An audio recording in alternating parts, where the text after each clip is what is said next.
Un ripristino in due fasi. In via San Francesco, nel tratto a traffico limitato o pedonale, si livellano periodicamente piccole aree di strada in porfido. Questi sono lavori puntuali e localizzati che vanno a sistemare avvallamenti puntuali.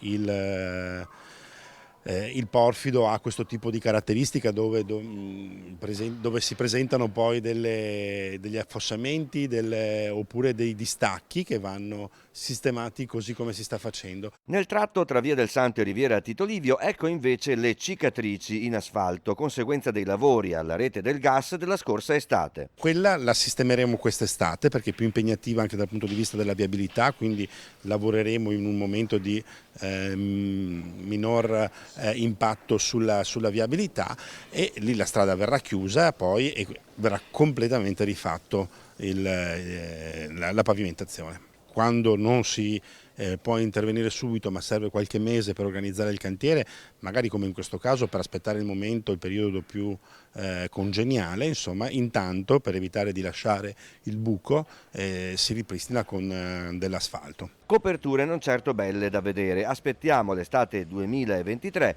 per rivedere appieno il volto antico di via San Francesco con il ritorno dello storico porfido. L'assessore Michalizzi ricorda che il comune sta riqualificando anche le pavimentazioni, sempre in porfido, in via Santa Eufemia, in via Agnus Dei e il marciapiede di via Cesare Battisti.